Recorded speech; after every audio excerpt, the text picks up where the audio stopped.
Bismillahirrahmanirrahim. Assalamualaikum warahmatullahi wabarakatuh. Berjumpa lagi dengan saya, Pak Handoko, di dalam kanal YouTube saya.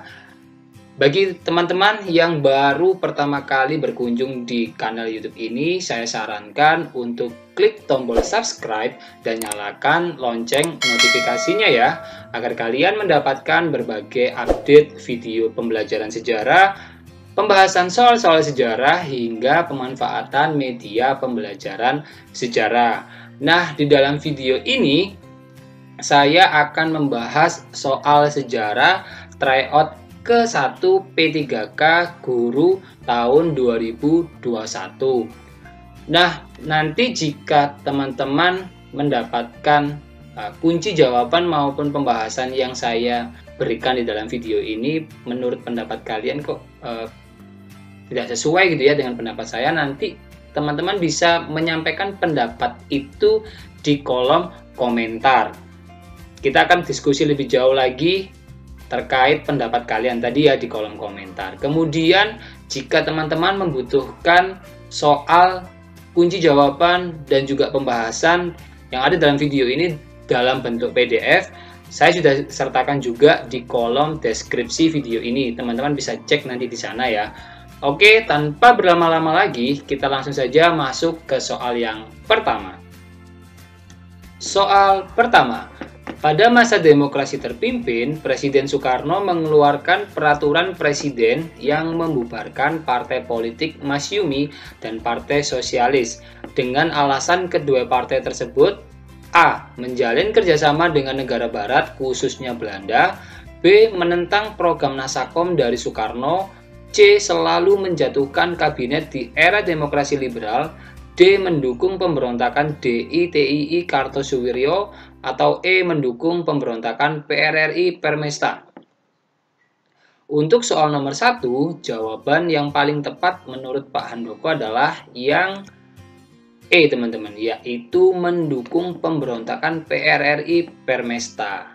Jadi, Masyumi dan juga Partai Sosialis Indonesia, mereka ini adalah partai yang berada di belakang pemberontakan PRRI Permesta ya, atau namanya adalah Pemerintahan Revolusioner Republik Indonesia. Keduanya nih teman-teman sama-sama menentang gitu ya, menentang rezim Soekarno nih. Jadi kenapa kok mereka menentang? Karena adanya kekecewaan terhadap berbagai macam kebijakan pemerintah pusat gitu ya, dalam hal pembangunan khususnya yang dianggap terlalu sentralistik gitu ya, terlalu memusatkan pembangunannya itu di satu tempat saja, sehingga nanti muncul semacam kekecewaan terhadap pemerintah pusat. Nah, kemudian meskipun kedua-duanya ini sama-sama terlibat di dalam pemberontakan PRRI Permesta, tetapi nantinya dalam upayanya itu berbeda-beda ya. Masyumi itu sudah habis-habisan lah dalam melakukan perlawanan ya melalui PRRI Permesta ini, sedangkan kalau Partai Sosialis memang juga mendukung gitu ya PRRI Permesta, tapi dia tidak terlalu aktif gitu, tidak seaktif Masyumi. Tetapi meskipun seperti itu, keduanya nanti pada tanggal 17 Agustus 1960 kedua-duanya ini dibubarkan gitu ya oleh Presiden Soekarno atas pertimbangan Mahkamah Agung melalui keputusan Presiden atau Kepres nomor 201 tahun 1960 yang mengacu pada penetapan Presiden nomor 7/1959. Jadi untuk soal nomor 1, jawaban yang paling tepat adalah yang E ya. Oke, kita lanjut ke soal yang nomor 2. Sejarah bersifat Ain Malik. Hal ini artinya bahwa peristiwa sejarah A. Berulang menurut siklus waktu, B. Bersifat unik dan menarik, C. Hanya sekali terjadi, D. Membuat yang mempelajarinya bijaksana, atau E. Berdasar causa prima. Untuk soal nomor 2, jawaban yang paling tepat menurut Pak Handoko adalah yang C, teman-teman, yaitu hanya sekali terjadi. Di sini di dalam soalnya ada satu kata penting ya, yaitu Ain Malik gitu. Jadi Ain Malik itu adalah menganggap bahwa peristiwa sejarah itu sekali terjadi dan tidak akan pernah terulang kembali nih teman-teman. Jadi dia ini menganggap bahwa peristiwa sejarah itu hanya sekali terjadi gitu ya. Kenapa? Karena setiap peristiwa sejarah itu akan selalu berbeda dalam hal unsur-unsur sejarahnya. Misalkan seperti pelaku sejarahnya, kemudian tempat terjadinya, kemudian waktu terjadinya, gitu ya. Itu akan selalu berbeda-beda antara satu peristiwa sejarah dengan peristiwa sejarah yang lainnya. Saya berikan contoh, misalkan terjadi peristiwa pembacaan proklamasi kemerdekaan antara Indonesia dan negara India misalkan. Pelaku sejarahnya pasti berbeda. Kalau misalkan Indonesia adalah Soekarno misalkan, India juga pasti akan beda tokoh-tokoh daripada orang-orang India sendiri gitu kan. Kemudian tempatnya juga berbeda, yang satu terjadi di Indonesia, yang satunya terjadi di India, dan waktu terjadinya juga akan berbeda. Meskipun peristiwanya itu sama-sama, yaitu pembacaan teks proklamasi kemerdekaan. Seperti itu ya teman-teman untuk soal nomor 2. Kita lanjut ke soal nomor 3. Pada masa pendudukan Jepang, diberlakukan 3 pemerintahan militer di Indonesia. Daerah Jawa dikuasakan kepada A. Tentara ke-16, B. Tentara ke-26, C. Armada Udara ke-3, D. Armada Selatan ke-2, E. Tentara ke-25. Untuk soal nomor 3, jawaban yang paling tepat menurut Pak Handoko adalah yang A teman-teman, yaitu tentara ke-16.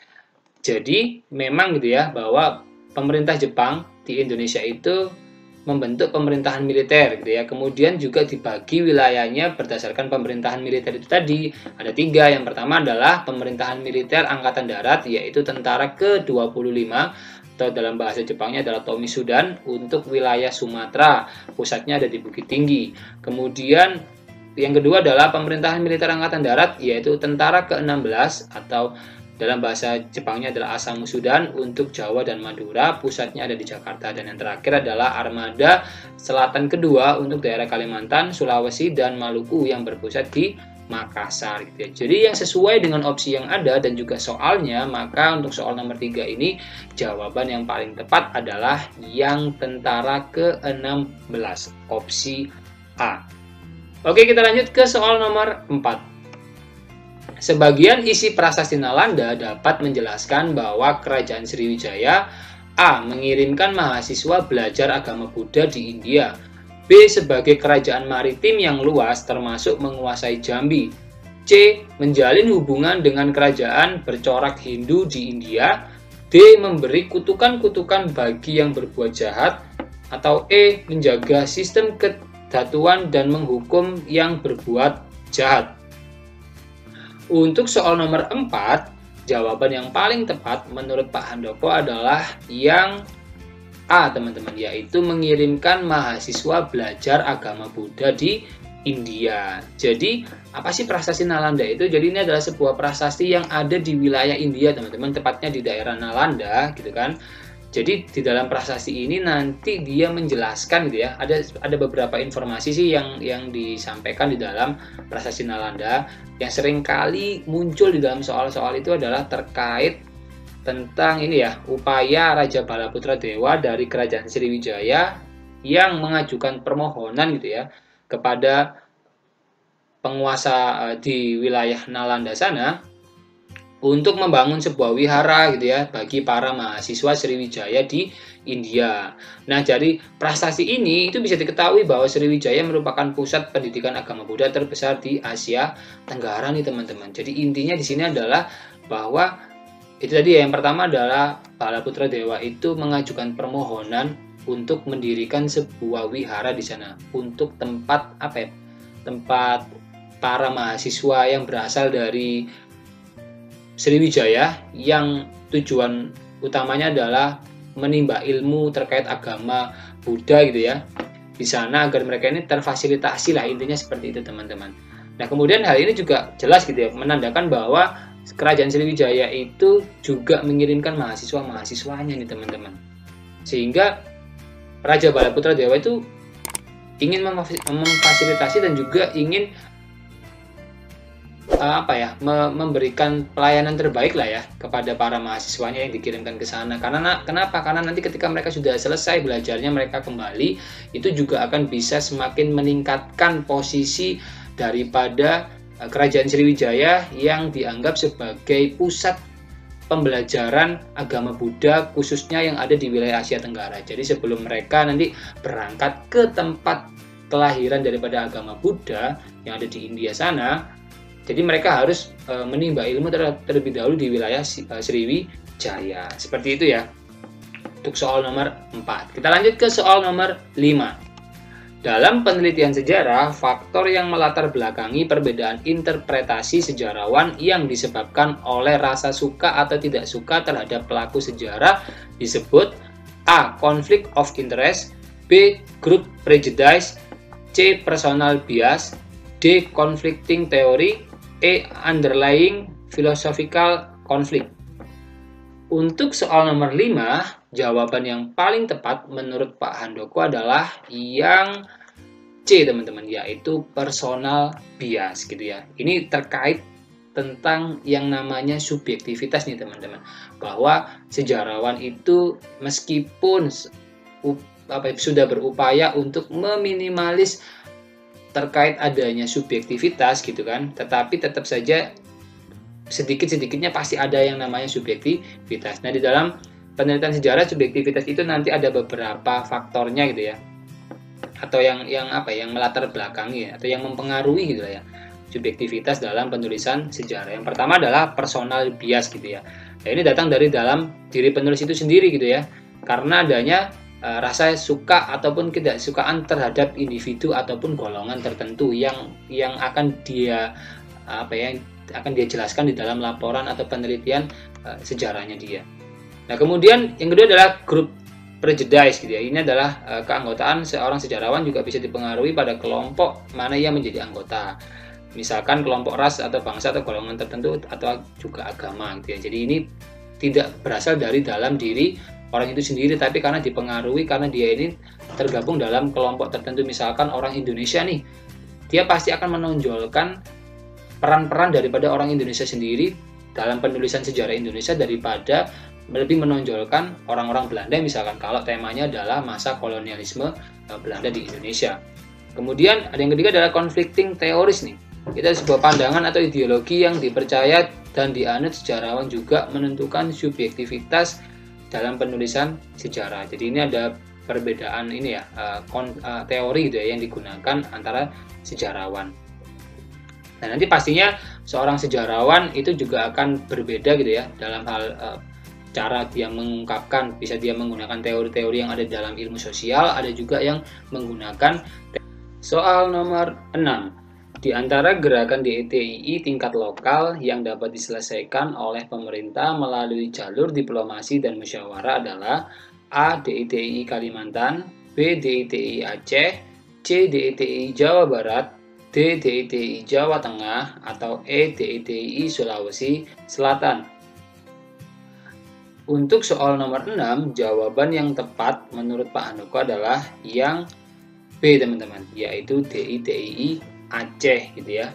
Jadi sejarah mencatat bahwa pemberontakan DITII di Aceh pimpinan Daud Bereh terjadi mulai 20 September 1953. Nah, upaya pemerintah dalam menyelesaikan pemberontakan ini dilakukan melalui dua cara nih teman-teman, yaitu yang pertama adalah jalur militer, yang kedua adalah jalur diplomasi nih. Nah, nantinya dari dua jalur ini maka pemberontakan DITII di Aceh itu dapat diselesaikan gitu ya dengan jalan damai, meskipun harus melalui proses negosiasi yang alot dan melelahkan.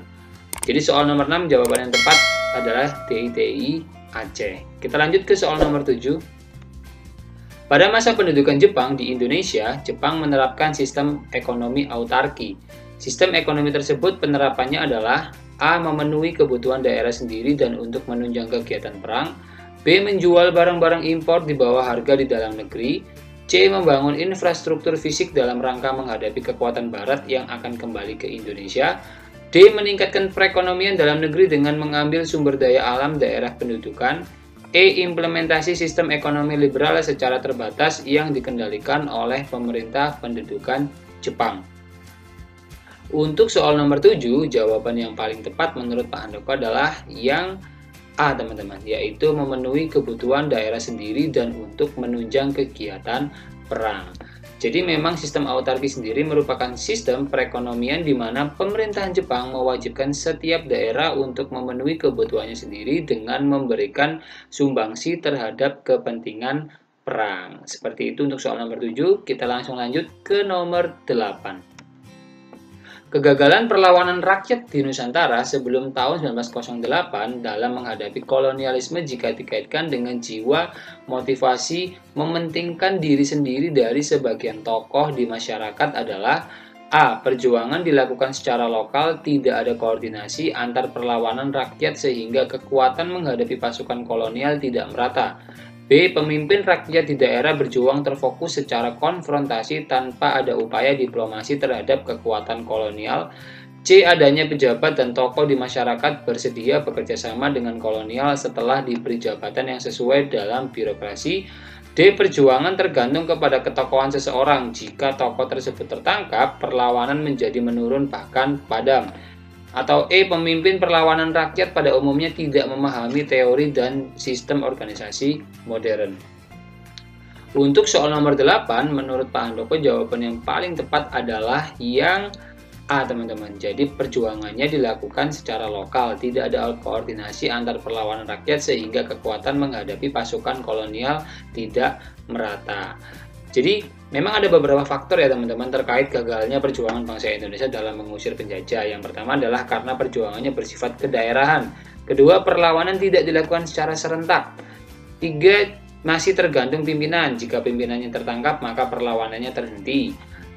4, kalah dalam persenjataan. Kelima, Belanda menerapkan politik adu domba atau yang biasanya dikenal dengan nama David et Impera. Jadi di sini di soalnya ya, ini ada kata-kata kunci di sini yaitu jika dikaitkan dengan jiwa motivasi yang mementingkan diri sendiri gitu ya. Jadi intinya sih kata-kata ini bisa dimaknai bahwa tidak adanya koordinasi nih teman-teman dari beberapa wilayah yang terjadi perlawanan terhadap pemerintah Belanda gitu ya. Jadi seolah-olah tidak terjadi secara serentak nih teman-teman. Jadi menurut Pak Handoko yang paling tepat adalah yang A gitu ya. Oke, kita lanjut ke soal nomor 9. Secara umum, latar belakang munculnya Orde Baru disebabkan A. Kegagalan konstituante dalam melaksanakan tugas. B. Meluasnya korupsi, kolusi, dan nepotisme dalam berbagai aspek. C. Kabinet-kabinet jatuh bangun dalam waktu singkat. D. Instabilitas politik, ekonomi, dan keamanan akibat G30 SPKI. E. Pembangunan semua aspek kehidupan terpusat di Jawa. Untuk soal nomor 9, jawaban yang paling tepat menurut Pak Handoko adalah yang D teman-teman, yaitu terjadi instabilitas politik, ekonomi, dan keamanan akibat daripada G30S PKI. Gitu ya. Jadi memang dampak politik yang dirasakan bangsa Indonesia nih dengan adanya G30S PKI gitu ya, yaitu Soekarno akhirnya kehilangan wibawanya gitu ya di mata seluruh rakyat Indonesia. Kondisi politiknya menjadi semakin tidak stabil karena muncul pertentangan di dalam lembaga tinggi negara nih teman-teman. Sikap pemerintah yang belum bisa mengambil keputusan untuk dapat membubarkan PKI gitu ya. Jadi sesuai dengan tuntutan daripada masyarakat pada waktu itu, khususnya mahasiswa gitu ya, yang nantinya dikenal dengan nama Tritura atau 3 tuntutan rakyat. Salah satunya itu tadi ya, yaitu minta untuk dibersihkan segala macam hal yang berkaitan dengan PKI ini. Tetapi pemerintah pada waktu itu, pemerintahnya Soekarno ya, itu masih belum bisa mengambil keputusan yang bisa menyelesaikan gitu ya, menyelesaikan permasalahan ini.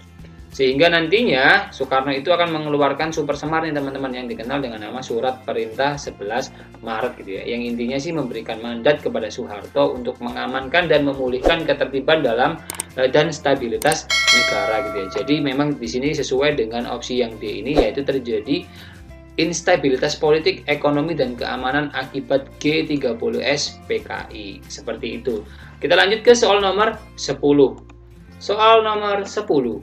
Ancaman disintegrasi bangsa pada masa pemerintahan Soekarno yang diklasifikasikan sebagai gerakan separatis adalah A. DITI Kartosuwiryo, B. Pemberontakan PRRI Permesta, C. G30 SPKI, D. Pemberontakan Andi Aziz, atau E. Pemerintahan RMS. Untuk soal nomor 10, jawaban yang paling tepat menurut Pak Handoko adalah yang E teman-teman, yaitu peristiwa RMS gitu ya. Apa itu peristiwa RMS? Jadi Republik Maluku Selatan atau yang dikenal dengan nama RMS adalah sebuah daerah gitu ya, yang diproklamasikan merdeka pada tanggal 25 April 1950 nih, dengan maksud untuk memisahkan diri dari negara Indonesia Timur yang saat itu Indonesia masih berupa Republik Indonesia Serikat ya, di mana Indonesia pada waktu itu menganut demokrasi liberal gitu ya. Jadi terdiri dari beberapa negara-negara bagian gitu ya. Nah, kemudian nantinya RMS ini akan ditumpas tuntas pada bulan November 1950. Nah, kenapa bukan yang lainnya gitu? Jadi gerakan separatis itu adalah sebuah gerakan yang ingin memisahkan diri dari sebuah negara yang sah gitu ya. Jadi kalau untuk yang A itu kenapa salah? Karena memang DITI ini adalah mendirikan sebuah negara gitu ya. Jadi konsepnya itu atau latar belakang terjadinya pemberontakan DITI ini adalah karena kekecewaan gitu ya, kekecewaan terhadap pemerintah pusat yang setuju dengan perjanjian dengan Belanda pada waktu itu ya, yang membuat wilayah Indonesia itu semakin sempit gitu.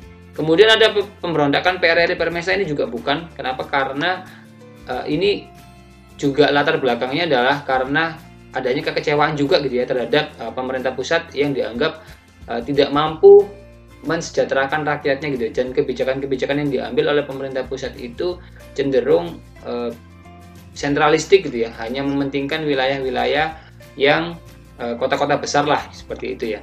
Nah, kemudian kalau G30 SPKI ini adalah sebuah kudeta gitu ya, jadi bukan gerakan separatis gitu.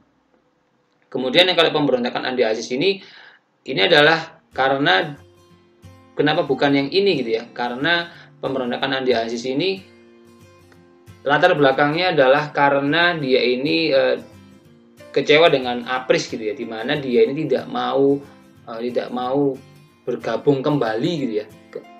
Jadi intinya dia ini tidak mau bergabung kembali dengan Republik Indonesia Serikat, bukan memisahkan diri seperti itu teman-teman. Jadi menurut Pak Handoko untuk soal nomor 10 yang paling tepat adalah yang peristiwa RMS gitu ya. Soal nomor 11, Kerajaan Sriwijaya dianggap sebagai kerajaan bertipe maritim. Hal ini disebabkan A. Pusat pemerintahan di pinggir pantai, B. Mempunyai hubungan langsung dengan India, C. Berhasil menguasai jalur perdagangan di Asia Tenggara, D. Menjalin kerjasama dengan pedagang mancanegara, atau E. Kurang mengembangkan wilayah di daerah pedalaman. Untuk soal nomor 11, menurut Pak Handoko jawaban yang paling tepat adalah yang C teman-teman, yaitu berhasil menguasai jalur perdagangan di Asia Tenggara. Jadi ini ada beberapa ciri-ciri daripada kerajaan maritim gitu ya. Jadi jika dikaitkan dengan kerajaan Sriwijaya, maka hal yang selalu identik dengan kerajaan maritim adalah ekonominya itu sangat mengutamakan melalui perdagangan gitu ya. Dan Sriwijaya ini juga memiliki lokasi yang sangat strategis nih teman-teman. Artinya wilayahnya dia ini sering kali dilewati oleh para pedagang mancanegara ya, khususnya dari pedagang India maupun dari pedagang Cina. Sehingga nantinya Sriwijaya ini memiliki beberapa syah bandar atau pelabuhan-pelabuhan yang menjadi tempat transit gitu ya bagi para pedagang-pedagang baik yang berasal dari India maupun dari Cina untuk berdagang atau kemudian juga membeli barang-barang dari kerajaan Sriwijaya, ataupun dia hanya sekedar mengisi bahan-bahan makanannya gitu ya untuk melanjutkan perjalanan ke wilayah-wilayah yang lain untuk berdagang. Contohnya misalkan pedagang asing dari Eropa, Arab, India, dan Cina nih teman-teman. Sehingga sudah jelas ya bahwa Kerajaan Sriwijaya itu berhasil menguasai jalur perdagangan di wilayah Asia Tenggara nih khususnya gitu ya. Jadi hal ini dibuktikan dengan banyak sekali kapal-kapal yang dimiliki oleh Kerajaan Sriwijaya dan juga pasukannya yang tangguh ya. Sudah jelas bahwa untuk bisa mengamankan ya, memberikan rasa aman kepada para pedagang yang melewati wilayah Sriwijaya, maka Kerajaan Sriwijaya harus memiliki pasukan atau prajurit-prajurit yang sangat kuat, khususnya prajurit-prajurit di angkatan lautnya seperti itu ya. Kita lanjut ke soal nomor 12. Dalam proses perumusan dasar negara Indonesia terdapat perubahan dari konsep asli hasil rumusan Piagam Jakarta. Perubahan tersebut sebagai bentuk perwujudan A. Menghargai keanekaragaman suku bangsa, B. Semangat nasionalisme dan patriotik, C. Kemandirian bangsa dari pengaruh bangsa lain. D. Semangat toleransi beragama. E. Nilai-nilai demokrasi dalam berpolitik. Untuk soal nomor 12, jawaban yang paling tepat menurut Pak Handoko adalah yang D, teman-teman, yaitu semangat toleransi beragama. Jadi, sila pertama itu diubah karena pemeluk agama lain merasa keberatan gitu ya dengan kalimat tersebut nih, dan akan menjadi rintangan bagi persatuan dan kesatuan bangsa apabila sila pertama hasil daripada Piagam Jakarta itu tidak diubah. Oleh karena itu nanti sila pertama diubah karena pemeluk agama lain merasa keberatan dengan kalimat tersebut dan akan menjadi ini intinya sih peristiwa ini nantinya akan menggambarkan adanya semangat toleransi antar umat beragama gitu ya. Jadi sesuai dengan opsi yang D nih, semangat toleransi beragama. Kita lanjut ke soal nomor 13. Pada pemerintahan masa reformasi, permasalahan separatisme yang dianggap berhasil diselesaikan dengan jalur diplomasi adalah A. Gerakan OPM, B. Gerakan Aceh Merdeka, C. Konflik perbatasan Indonesia-Malaysia, D. Gerakan Republik Maluku Selatan, E. Konflik di Laut Cina Selatan. Untuk soal nomor 13, jawaban yang paling tepat menurut Pak Handoko adalah yang B, teman-teman, yaitu Gerakan Aceh Merdeka atau biasanya disingkat dengan nama GAM gitu ya. Jadi kenapa GAM? Jadi memang pemerintah Indonesia dan Gerakan Aceh Merdeka ini sepakat untuk berdamai setelah terlibat konflik selama 29 tahun gitu ya, yang merenggut hampir 15.000 korban jiwa. Nah, perjanjian damai yang dicetuskan Wakil Presiden kala itu, Yusuf Kala, ditandatangani di Helsinki, Finlandia pada tanggal 15 Agustus 2005. Indonesia diwakili oleh Menteri Hukum dan HAM Hamid Awaludin, sedangkan GAM mengutus Malik Mahmud Al-Haitar untuk menandatangani Memorandum of Understanding atau MOU tersebut. Perjanjian damai ini dikenal dengan nama Kesepakatan Helsinki. Jadi untuk soal nomor 13 ini jawaban yang paling tepat adalah Gerakan Aceh Merdeka. Kita lanjut ke soal nomor 14. Upaya diplomasi pengakuan kedaulatan RI dari Belanda yang menghasilkan pengakuan de facto kekuasaan atas Jawa, Madura, dan Sumatera adalah perjanjian A. Rumroyen, B. Renville, C. KMB, D. Kalijati, atau E. Linggarjati. Untuk soal nomor 14, jawaban yang paling tepat menurut Pak Handoko adalah yang E, teman-teman, yaitu Linggarjati. Jadi perjanjian Linggarjati sendiri itu ditandatangani 25 Maret 1947 menghasilkan beberapa poin gitu ya, dan pasal yang pertama adalah Belanda mengakui secara de facto wilayah Republik Indonesia yaitu Jawa, Sumatera, dan Madura, dan ada beberapa poin-poin yang lainnya lagi ya. Sesuai dengan yang ditanyakan di dalam soal ini, itu kan sesuai dengan poin yang pertama yang ada dalam pembahasan ini, sehingga jawaban yang paling tepat untuk soal nomor 14 adalah yang Linggarjati. Oke, kita lanjut ke soal nomor 15.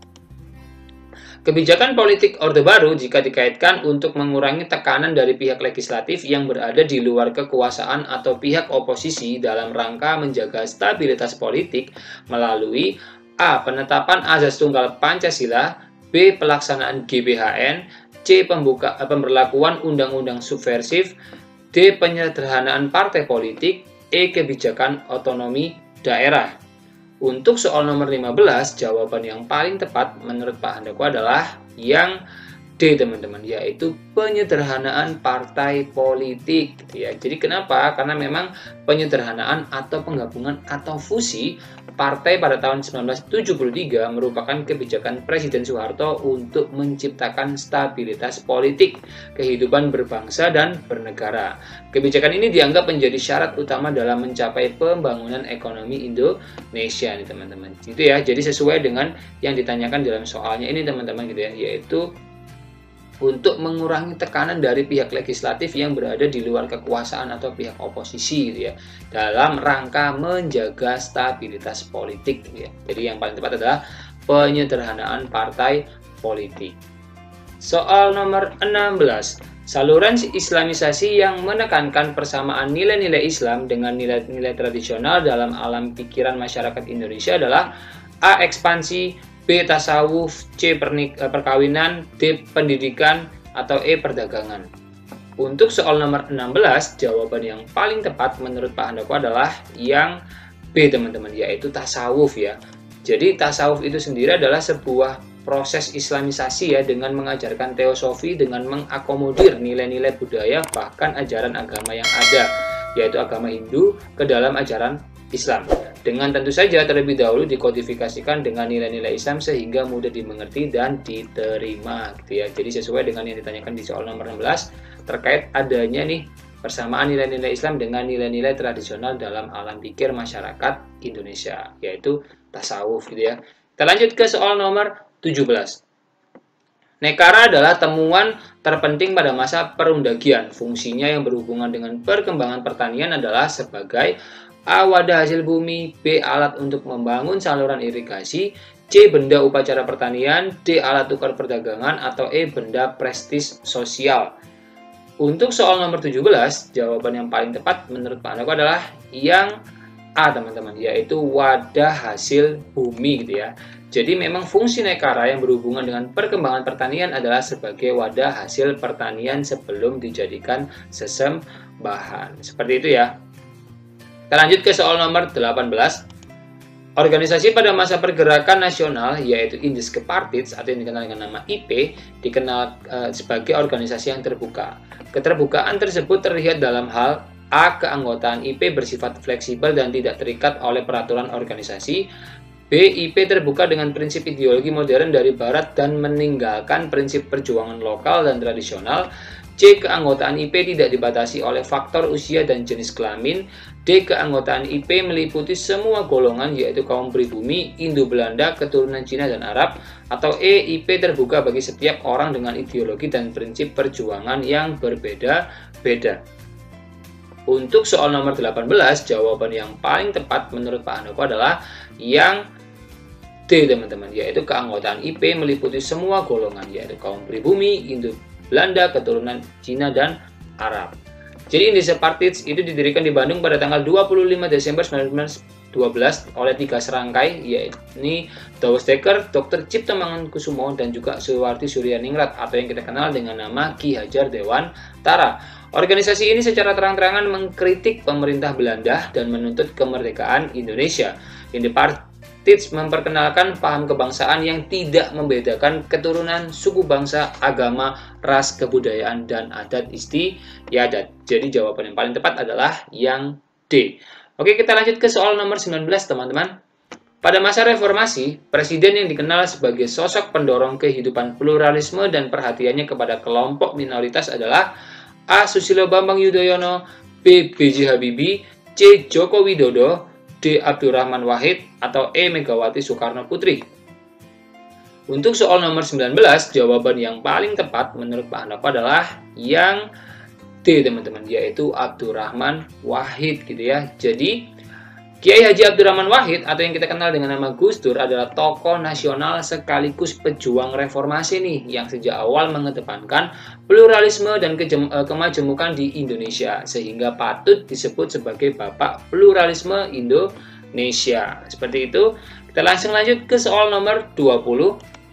Sebuah teori penghinduan di Indonesia dikemukakan oleh Van Leeuwen sebagai teori arus balik yang bermakna A. Golongan Waisya India berdagang ke Nusantara dan menyebarkan agama Hindu ke masyarakat.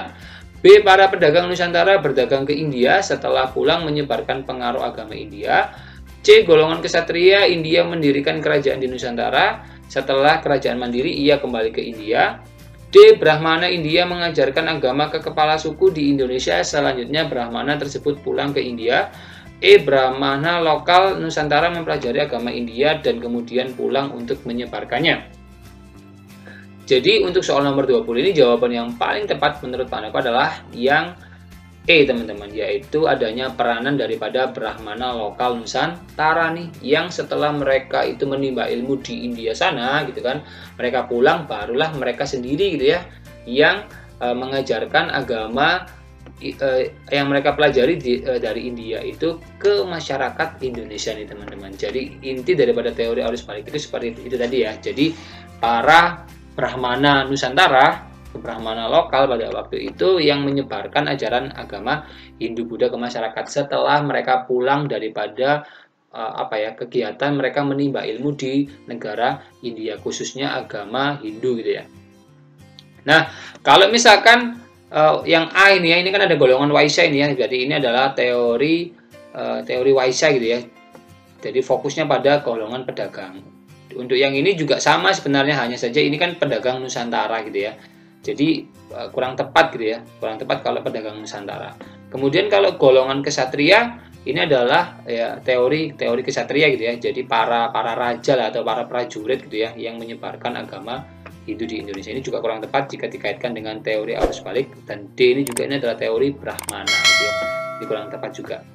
Oke, kita langsung lanjut saja ke soal nomor 21. Sejarah memberikan kearifan dan kebijakan bagi yang mempelajarinya. Hal ini terkait guna sejarah sebagai A. Edukatif, B. Inspiratif, C. Rekreatif, D. Anakronis, E. Instruktif. Untuk jawaban soal nomor 21 yang paling tepat menurut Pak Handoko adalah yang A, teman-teman, yaitu edukatif gitu ya. Jadi di sini ada kata-kata penting nih, yaitu memberikan kearifan dan kebijakan bagi yang mempelajarinya gitu kan. Jadi itu ada nilai-nilai edukasi teman-teman di dalamnya. Jadi yang paling tepat adalah yang A gitu ya. Jadi selain nilai-nilai atau guna sejarah sebagai edukatif, nanti ada beberapa, yaitu ada inspiratif, ada rekreatif, dan ada instruktif gitu ya. Oke, kita langsung lanjut saja ke soal nomor 22. Faktor munculnya pelayaran samudra bangsa barat ke dunia timur terkait dengan semangat gold adalah keinginan untuk A. mencari kekayaan, B. menyebarkan agama, C. mengubah peradaban bangsa timur, D. memperoleh kejayaan, atau E. menjalin interaksi antar bangsa.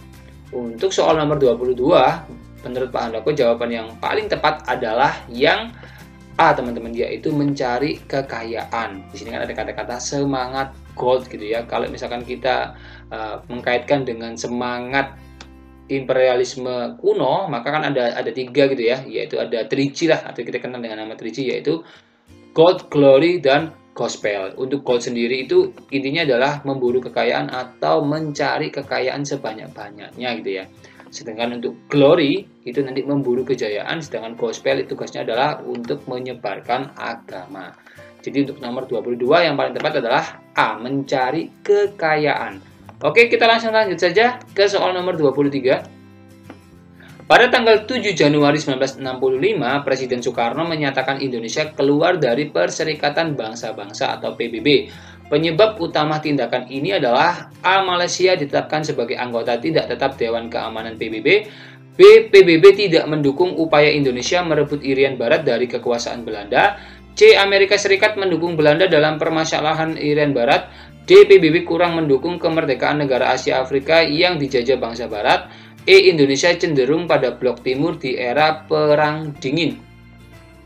Untuk soal nomor 23, jawaban yang paling tepat menurut Pak Handoko adalah yang A, teman-teman, yaitu karena adanya gitu ya konflik dengan Malaysia nih, teman-teman. Dan lebih-lebih ketika Malaysia itu ditetapkan sebagai anggota tidak tetap Dewan Keamanan PBB gitu ya. Jadi Indonesia memutuskan keluar dari keanggotaan PBB karena terkait konfrontasi dengan Indonesia Malaysia gitu ya.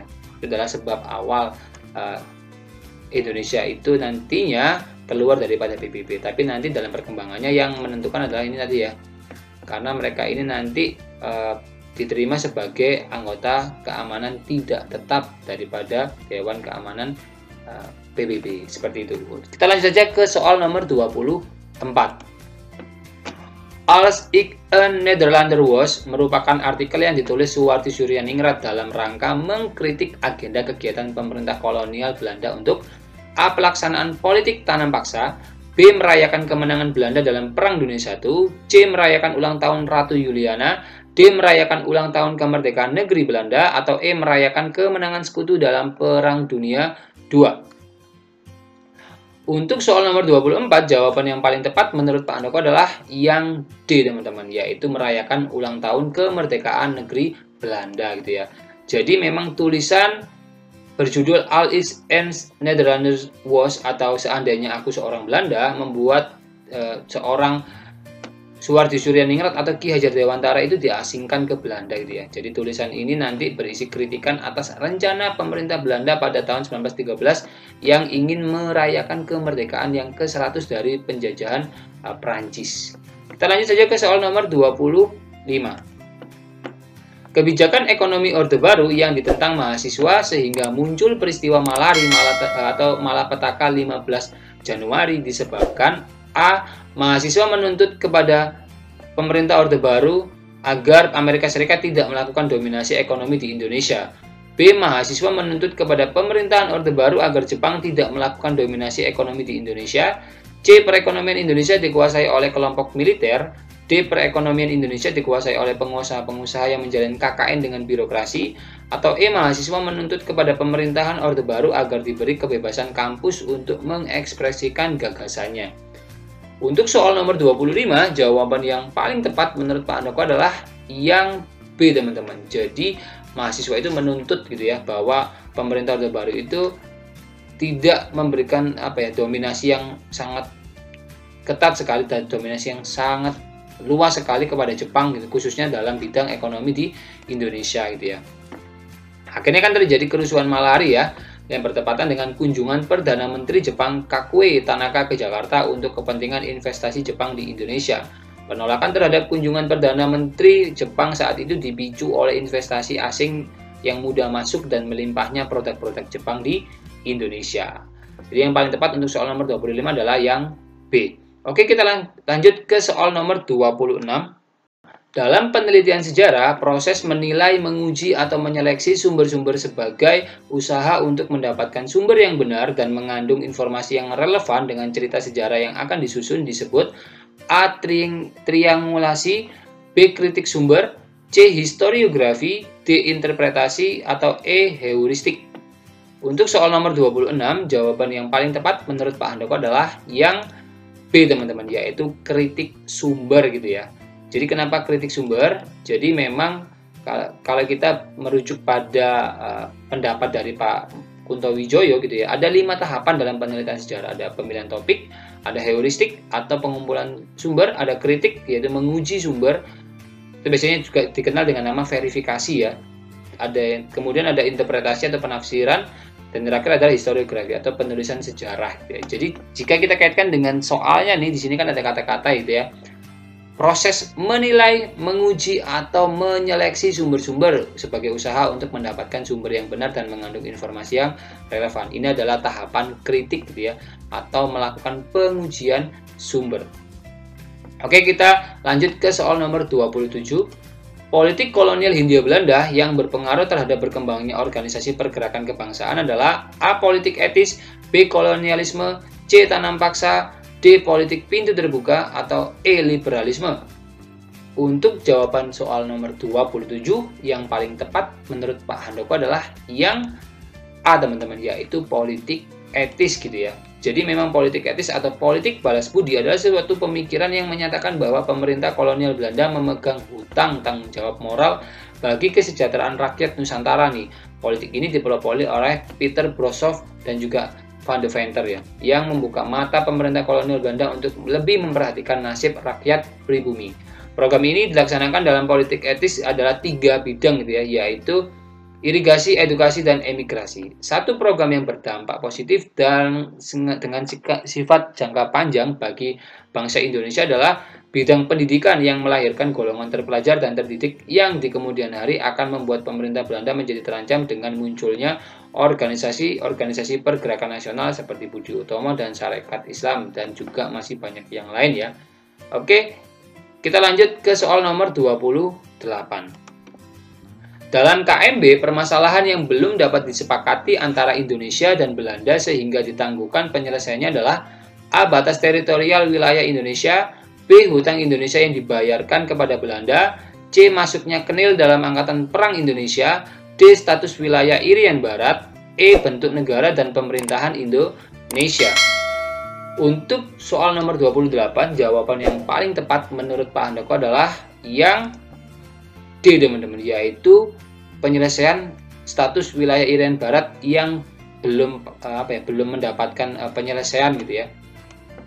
Jadi ini ada beberapa isi daripada KMB nih, teman-teman. Totalnya ada sekitar 6 gitu ya. Dan yang sesuai dengan yang ditanyakan di dalam soal ini adalah terkait masalah Irian Barat yang akan diadakan lagi terkait perundingannya gitu ya dalam waktu 1 tahun setelah pengakuan kedaulatan Republik Indonesia Serikat. Jadi untuk soal nomor 28 ini adalah yang masih ditangguhkan gitu ya, yaitu tentang status wilayah Irian Barat. Oke, kita lanjut ke soal nomor 29. Berdasarkan penelitian, temuan fosil manusia praaksara di Indonesia yang paling primitif selain Pithecanthropus adalah A. Homo soloensis, B. Meganthropus, C. Robustus, D. Homo wajakensis, atau E. Homo sapiens. Untuk soal nomor 29, jawaban yang paling tepat menurut Pak Handoko adalah yang B, teman-teman, yaitu Meganthropus. Jadi memang ada 3 jenis gitu ya manusia purba yang pernah ditemukan di wilayah Indonesia khususnya. Yang pertama adalah Meganthropus nih. Jenisnya adalah Meganthropus paleojavanicus. Kemudian yang kedua adalah Pithecanthropus. Nanti jenisnya ada beberapa, yaitu Pithecanthropus mojokertensis, Pithecanthropus erectus, dan Pithecanthropus soloensis. Dan yang ketiga adalah jenis Homo gitu ya. Nanti ada beberapa jenisnya, yaitu Homo wajakensis, Homo floresiensis, Homo soloensis, dan Homo sapiens. Jadi yang lebih tua lagi daripada Pithecanthropus itu adalah Meganthropus. Oke, kita lanjut ke soal nomor 30. Prasasti masa kerajaan Tarumanegara yang menceritakan pembangunan sungai untuk kepentingan irigasi masyarakatnya adalah prasasti A. Kebun kopi, B. Pasir awi, C. Jambu, D. Ciareteun, atau E. Tugu. Untuk soal nomor 30, jawaban yang paling tepat menurut Pak Handoko adalah yang E, teman-teman, yaitu prasasti Tugu gitu ya. Jadi prasasti Tugu itu merupakan sebuah prasasti terpanjang yang dikeluarkan oleh Purnawarman, berisi keterangan mengenai penggalian Sungai Candrabraga oleh Raja Diraja Guru dan penggalian Sungai Gomati sepanjang 6.112 tombak atau 12 km oleh Purnawarman pada tahun ke-22 masa pemerintahannya, itu ya. Oke, kita lanjut ke soal nomor 31. Kebijakan perekonomian masa demokrasi liberal pada kabinet Natsir dituangkan oleh Menteri Perdagangan Sumitro yang kemudian dikenal dengan nama Gerakan Benteng atau Benteng Group. Tujuan dari kebijakan tersebut adalah A. Merangsang tumbuhnya kelas pengusaha dari masyarakat pribumi, B. Melindungi pedagang kecil untuk dibebaskan dari segala macam pajak penghasilan, C. Usaha swasembada pangan sebagai benteng ekonomi menghadapi pengaruh asing, D. Reorganisasi dan rasionalisasi angkatan perang dalam rangka mengurangi anggaran, E. Upaya pengguntingan mata uang sebagai cara mengatasi inflasi yang tidak terkendali. Untuk soal nomor 31, jawaban yang paling tepat menurut Pak Handoko adalah yang A, teman-teman, yaitu merangsang tumbuhnya kelas pengusaha dari masyarakat pribumi gitu ya. Jadi program Gerakan Benteng itu mempunyai tujuan untuk mengubah struktur ekonomi kolonial menjadi struktur ekonomi nasional, atau biasanya dengan nama Pembangunan Ekonomi Indonesia. Jadi programnya adalah menumbuhkan kelas pengusaha di kalangan bangsa Indonesia sendiri, atau bisa juga dikatakan masyarakat pribumi gitu ya. Jadi yang paling tepat adalah yang A. Oke, kita lanjut ke soal nomor 32. MIAI sebagai organisasi umat Islam diizinkan tetap berdiri oleh pemerintah pendudukan Jepang. Hal ini disebabkan MIAI A. bersikap anti barat serta membantu segala aktivitas Jepang dalam rangka mencapai kemakmuran bersama, B. hanya konsentrasi sebagai organisasi keagamaan sehingga tidak mengancam kedudukan pendudukan Jepang, C. bersikap anti-nasionalis sehingga berfungsi sebagai penyeimbang kekuatan politik di Indonesia, D. dianggap penyeimbang DII-TI yang bersikap non-kooperatif terhadap Jepang, atau E. menjunjung nilai toleran terhadap ajaran keagamaan dan kebudayaan dari Jepang. Untuk soal nomor 32, jawaban yang paling tepat menurut Pak Handoko adalah yang B, teman-teman, yaitu karena MIAI hanya berkonsentrasi sebagai organisasi keagamaan sehingga tidak mengancam kedudukan pendudukan Jepang gitu ya. Jadi gini teman-teman, MIAI atau yang dikenal dengan nama Majelis Islam A'la Indonesia semasa pendudukan Jepang di Indonesia tetap diperbolehkan ya. Alasannya karena MIAI dipandang sebagai organisasi yang anti barat sehingga Jepang merasa MIAI berada di pihaknya dan hanya mengurusi masalah agama saja sehingga tidak akan membahayakan kedudukan Jepang di Indonesia. Oke, kita lanjut ke soal nomor 33. Pergerakan nasional Indonesia pernah mengalami penindasan yang luar biasa. Hal ini dilatar belakangi oleh terjadinya peristiwa A. Independentists bersikap radikal dan non-kooperatif sehingga membahayakan eksistensi pemerintah kolonial. B. Pemberontakan petani di Banten yang dipelopori oleh tokoh agama setempat. C. Ikrar Sumpah Pemuda sebagai simbol persatuan Indonesia. D. Dimuatnya artikel yang ditulis Suwardi Suryaningrat dalam rangka mengkritik pemerintah kolonial. Atau E. Pemberontakan PKI pada tahun 1926 sampai 1927 di Sumatera dan Jawa. Untuk soal nomor 33, jawaban yang paling tepat menurut Pak Handoko adalah yang E, teman-teman, yaitu pemberontakan PKI tahun 1926 sampai 1927 di Sumatera dan di Jawa. Kenapa? Karena memang setelah terjadinya pemberontakan PKI, pemerintah kolonial Belanda itu menerapkan kebijakan yang represif gitu ya pada organisasi pergerakan nasional. Nah, adapun dampak daripada penerapan kebijakan itu adalah satu, pengawasan terhadap semua aktivitas partai-partai politik lebih diperketat. Kedua, ruang gerak dari para pemimpin nasionalis dipersempit baik melalui undang-undang maupun melalui pengawasan. Ketiga adalah nasib perjuangan pergerakan nasional mengalami masa yang paling suram, teman-teman. Jadi untuk soal nomor 33, jawaban yang paling tepat adalah yang E. Kita lanjut ke soal nomor 34. Perhatikan pernyataan di bawah ini. 1. Masalah operasi pemulihan keamanan untuk mengatasi pemberontakan. 2. Pembatasan pengiriman tenaga kerja asing dari Indonesia ke Malaysia. 3. Perjuangan dalam rangka pembebasan Irian Barat. 4. Embargo ekonomi oleh Belanda.